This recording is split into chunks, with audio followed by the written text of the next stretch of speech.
Hello, Pete the Psychic Medium here, and this is the continuing story of Sam.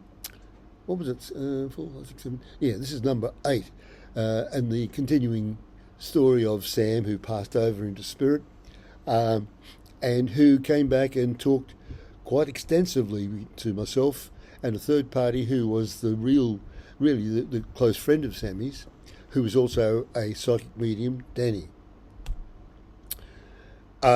This is for entertainment purposes only, and for spiritual development. Spiritual development primarily, because this is helping you to see a perspective of death, and that there is no such thing. It's just a continuum, a changeover, getting out of one car and getting into another, sort of. Righto, so the last one we were on was, it was 7, this must be 8. And at the end of that last one, I was explaining about, and I'll go back into it, about how, and before I go any further, for those of you that have just popped into this, what's this all about? It's not going to make any sense to you unless you go right to the beginning, and you need to go through each one of them. Because, as you'll hear me saying quite a lot, the time continuum in spirit is nothing like time in the real world. So one of the encounters, he's here, or he's here, and the next encounter is back there. It's all over the place. So it is important to be, for the continuum of it, that you go right to the very beginning and work back from there. Righto, so we finished off at the end of last blog, wrong mouse. I'm trying to move that on my second computer. That sits up there. Righto, at the end of the last one, we were... it was the 29th of July, 2018, and it was Sunday it was Sunday, when Sam unexpectedly called on me again. I had been battling with a persistent cold and feeling quite run down since the first week in July, so I really wasn't looking to make contact with him. And at about 1:30 p.m, I usually get out for a poppy snooze. And so I checked in with my guides, and they said that Sam wanted to chat with me, but he would come back at around 3. So, okay, so now this blog, I put that on the other blog as well at the end. Okay, so after waking up, here's Sam. Hi, Sam. Sam, quite weak. You there, Sam? A little stronger. Yeah. You know you're supposed to get closer to the microphone, or I can't hear you. And he has a bit of a chuckle and a laugh. So how are you going? Heaps better, he said. Found my niche, as it were. Don't know what I would have done without you all helping me. I really owe you my life, even if I didn't realise it back then. Oh, well, thank you. Thank you. I'm... Oops, where am I? Well... Well, you know, I'm going to say that it wasn't me, it was my spirit friends that helped you. Neither Danny or I could have done a thing without the conduit, without them. Yeah, I don't know what you call it. It's not the God everyone tries to stuff down my neck down there. It's unconditional, non-intrusive care and kindness. That's what saved me. And whoever it is, or they are, whoever it is or they use friends and family to help me through. They used, like my brother and other members of my mob. You guys are as well. Even Danny's wife chatted with me at times when the last thing I wanted to do was chat. So in other words, that the spirit of us in the physical world are being used if the spirit world knows that we won't mind. So they are doing incredible stuff on the other side. You know, we just quickly, some people refer to them as angels and saints or whatever. It's irrelevant. It's a process. It's not physical beings, because there's no sun and there's no people. It's energy, but the energy is love beyond love. You can't get the love in our physical world that's up there. That's why it is heaven, and it's open to everybody. You know, if you've done something silly in your life, You'll go over, but you won't feel worthy of it. You know, you'll still be angry. Oh, I don't know. I should have been back down there. I could have made a fortune at that poker. You can imagine poor old Donald. Poor bugger. Poor bugger. Or Elon. We won't go there for entertainment purposes only now. It's for the first time I've been able to put that in. Yes. Right, where am I?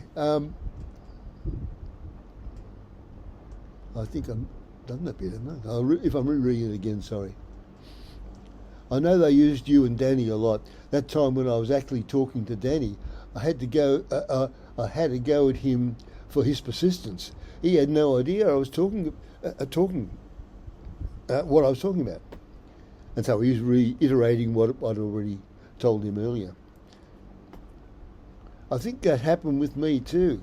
Oh, was it you too? I can't remember. You're asking me to remember? Because Dewey knew my memory as you guys and my reading was a mess. But anyway, we still get through life. So what's new? How's Jill? Figured that bit out yet? Because I did keep going back to Jill because I knew that she was the conduit. That from his perspective, Jill was good. And that's how it was working. So that if Jill was around, it was good. And if there's any other characters coming in, well, they were good because Jill was there. Even though she was there but wasn't there, you know. And that's all back in the... But are you... Oh, okay. How'd you go with Jill? Yeah, I was a bloody goose. I was so hell-bent on having her there, just like she was when she died, that I bloody well blocked her out of my life. But you're reconciled now? Yeah, definitely, but in a different way. That human thirst to... that human thirst to want to possess, that security, that's not there. No need for that. We had picnics by the river, even paddled around in a tinny aluminium runabout boat. Jill hates boats. Now, he's saying this is in up there, that he had these encounters just like they were real, and he was with her in a boat. And as he says here, Jill hated boats, unless they were really big. But now we go out on lakes and even rivers. It's so different to what I thought it would be up here. So, for those of you sort of saying, but how can that be? I mean, she's there, but she's not there, and she's, yeah. It's the energy. They are not people anymore. They are not physical. They are not essences of the past. They are in a totally different world. They are in a heaven. See how it all works out? Yeah, where do I go from there? Here's a note. I didn't know about Jill and her fear of water, so after this chat with Sam, I contacted Danny to see if he knew that Jill disliked water, and he said, not sure if Jill was afraid of all boats, but I do recall one time hearing her say, you won't get me out, because he's got boats, a boat business. And he said, you won't, she had said to him, you won't, when she was alive, you won't get me in that bloody boat, no way. Now, this was interesting because I didn't know anything at all about Jill's fear of boats and water. That came through from Sam. When I talked to Danny, and he confirmed it, it not only confirmed that it was a fact, it confirmed that I was getting Sam. I mean, if I had any doubts, little bits like that would come. It was just absolutely, it just is amazing. It really is. Okay. All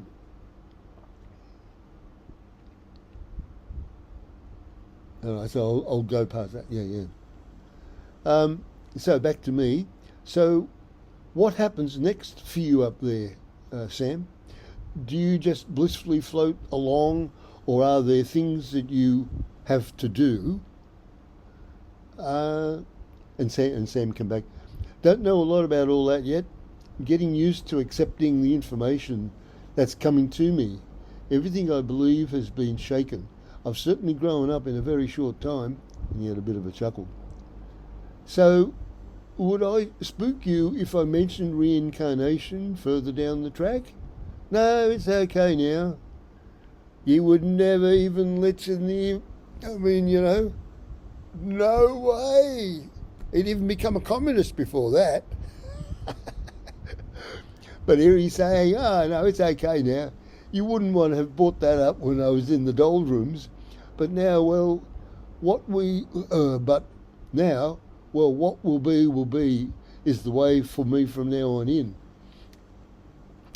And I said, last time we were chatting, I forgot to mention that Tammy, the name I gave to a very close friend of ours, who cared for Sam in the retirement village before she left for the hospital. Okay. Thinks you may have... this is the bit where I asked about whether he had returned to the hospital and opened the curtain in the last one. Yeah. Thinks you may have visited her and other staff while you were going through that rough time in the early days of your passing over. Was that you? Do you remember? Sam, I have no idea. Did I spook them? That unmistakable laughter, as if, I got away with something. They were on night shift and the curtains moved noticeably on at least 2 occasions. So it wasn't just the one occasion. Okay. Well, at least they wouldn't have been sleeping on the job after that, I'll bet, would they? We both laughed at that. I had some strange encounters when I was going through that rough patch. At least once I actually felt I was walking down a hallway or corridor of either a hospital or similar building. I was looking for someone to give me directions, but that was very fleeting, like a flash or a dream. So again, his spirit could have been, because you're still there's a physical perspective part. So he's still going to have that, what's the word I'm trying to find? He is still going to be felt by others in the physical world who are sensitive. So he could well have been the reason why that person in the vlog before, who had a reason, felt they saw someone and they went walking up the corridor. So that could have been it.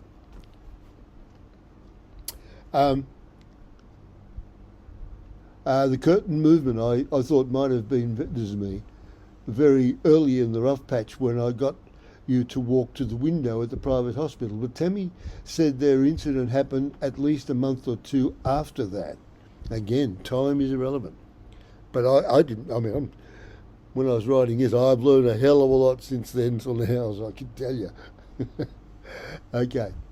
And Sam says, I don't know. It was hard to figure out what was dreams and what was real.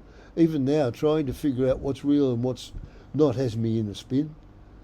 I thought that would have settled down by now. It's not as intense. And again, I wasn't aware of the time phasing. It's not as intense. Imagine you're living permanently in a dream state, but knowing it is not the primary state. And this is Sam saying it. And the real world you're living in is now the dream world. It's all back the front. And he had a bit of a laugh at that. So how are you getting on with those bloody communist labour mob up there? And go back to 2 or 3 in the vlogs and you'll see what I'm talking about. Laughing out loud. They're great. They were part of the team that got me out of that chair and to the window. I didn't want to go and I forgot it. And I fought it. Sorry, not forgot. And I fought it. One of those people appeared to me as Danny. He didn't say much, but what he said really bugged me. God. Poor Danny. No wonder he felt you didn't love him anymore. That's what I meant when I said I blew the crap out of him and he knew nothing about it. So, this is me again. You certainly helped both Danny and I understand so much about what goes on over there, old mate. You have us talking and sharing on what we knew very little about. So thank you so much for that. And Sammy said, if I hadn't been so bloody stubborn, I wouldn't have had to go through any of that. I've since told Danny I'm sorry and extremely grateful to him for his help. Yeah, Danny understands. We all did a lot of learning. I suppose so. We all went to school, Sammy said. Yeah. Well, I thought I'd have heaps of questions to ask you. If I encounter you again, if I encounter you again, but it's like all my questions have been answered somehow. Sammy, yeah, that's how it is up here. You just seem to have the answers even before you ask the question. And me saying, do you think you'll be back to visit Danny or me again, or are you moving on further down the road? Sam, don't know. Want to keep in touch, but not up to scratch with that stuff yet. I'm not sure. I think it was just the general spiritual stuff. Still trying to find my guardian angel, if I've got one. And he's laughing his head off there. All those souls or spirits or Labor Party people in your next room are angels because they guide us through our lives, either here or up there. We call them guides because they're guidance. So you are obviously flooded with guides, angels and spirit friends of the highest calibre. God knows you don't deserve them, tongue-in-cheek laughter. And he come back, oh yeah, you're right there. Well, looks like we've come to the end of our encounter, Sammy baby. It's an extremely interesting and fascinating encounter with you. I'd even say I got more out of you since you've been dead than when you were alive. That's so true. Sammy belly laughed. And the same to you, said back to me. The door to me is always open, Sammy. Don't be a stranger. Visit me any time you like, 'cause you'll always be welcome. Thanks, mate. You're not the person I thought you were. But then I couldn't have handled what or who you are when I was alive. You scared the bejesus out of me. And I replied, yeah, I know. I tried a few times. The last time I saw you in the hospital on the Wednesday before your passing, I had intended to bring the subject up of afterlife if I could. But you may remember your family was there that day, so it didn't happen. And I was there, I can't remember what day, I think it was the week before. And it was on that weekend following that he actually passed away. And just because the time killer here, he was such a mess physically. He was absolutely, as I've said before, when he sat up, or when he didn't sit up, but when he had to roll at one point, going back earlier, you could see the cancers all over his back. It was just an unbelievable sight. Okay, Sam, what are we up to here? After my saying, after his family were visiting, Sam said, you know, I thought you were going to say something that time before. That's why I offered you those chocolates someone had given me. Sort of a distraction to shut me up. Oh, I forgot that. Well, I'm at least glad one of us got something. Laughter. And Sam said, it would have been good had I been able to hear what you and Danny had tried to share with me. But as it is, you've had my full and undivided attention since I've moved here. Thank you, mate. So all the best to you, Sam. Don't be a stranger. Sam, enjoy your life down there, Pete.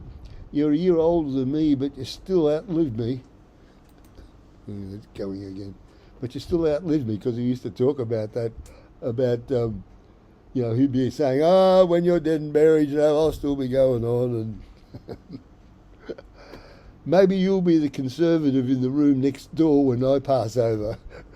And he laughed his head off and then said, goodbye, Pete. And the session finished, and the vlog is finished at 4:30 p.m. Now, what did we do? I had to cut this somewhere, and so it was 10 minutes and it's 20 minutes, so I've got, it's going to be an early one. But just in conclusion, there's a lot of things that need to be considered, and that is, yes, it was my imagination. But did I create the imagery in my imagination? Well, some of it I would say, yes, I did. Danny was saying the same in so many words, that we were creating in our imagination. But what was triggering the creation was not from us. It was coming from outside of us. And it was coming from our spirit friends interacting through Semi,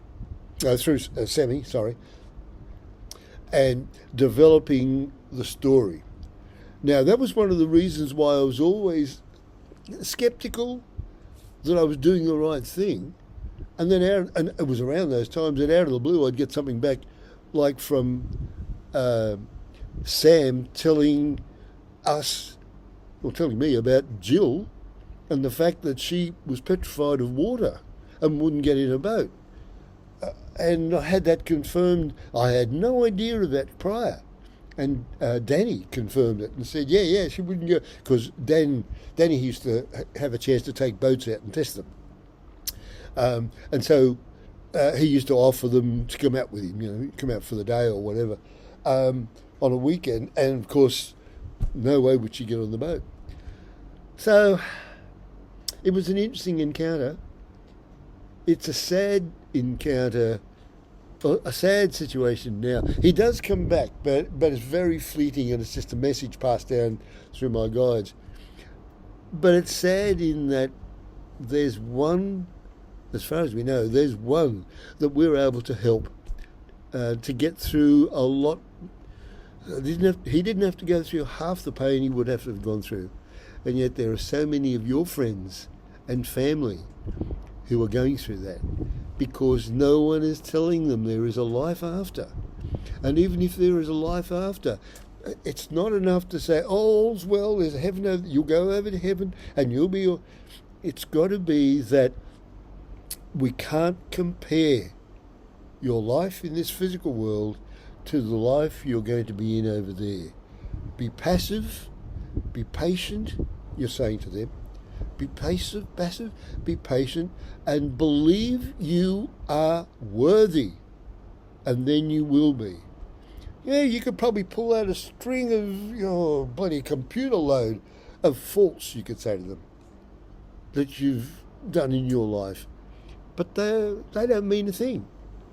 Everyone makes mistakes. And it's in that afterlife, as you work through those, and well, that was a stupid bloody thing, or Sam and some of the things that he did. Not that he was, that wasn't in any of this. But things that I know and that Danny knows, and his adamancy of things, no, the communists, the ones, it was the bloody communists that called them. And now he's turning around and sort of saying, well, there's no such thing as that communist that he thought was around. It's just people with a different point of view. So, if nothing else, if we can get to understand more about the afterlife, there's more the chance we'll be able to deal with what's ahead of us now. And it's not a good time ahead. I mean, it's not just America. The chain reaction of what's going on over there is going to filter through the world. And the hatred is already happening. We've got it here in Australia, where people are getting shot and criminal elements are out of control. And it's all over the world, not just Australia and America, England, everywhere. We need something to trigger us. So, you got your mum or your dad or family member in spirit? Turn in quietly after this and say, I don't know whether you can hear me, mum, or whoever it is, but if you can get some teaching through to me, I'd appreciate it.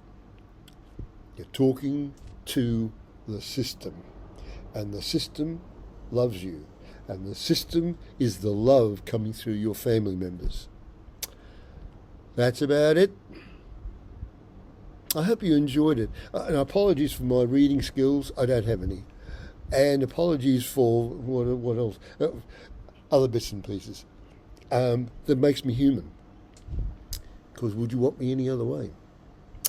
Peace be with you all. The peace of the power of love, care, kindness, that comes from only one source, and that's the creative energy, the core energy that we are all a part of. Not some God sitting on a cloud with a son called Jesus.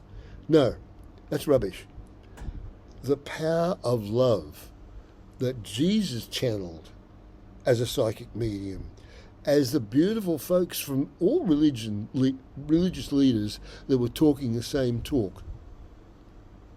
That's the love that's within us all. I plead with you to call on so that we can change the mess this world is in. Light and love, thoughts and prayers, marshmallows, chalky ice cream, all rubbish. It's all plastic. Don't go there. Go to truth within. I say in here, in the heart chakra, but it is coming through the third eye, the love, the transmitter, the receiver. Better go. Hope to catch up with you on my next blog, and really very much appreciate you putting up with me with these, and thank you. And huge thank you to Sammy, Danny down Harvey Bay. Probably you'll see this, Danny, won't you? You're poor unfortunate to see the mistakes I make. And a huge thanks to my spirit friends who, none of this was possible. It was impossible without you. Thank you all. Sweet dreams. Wrong mouse.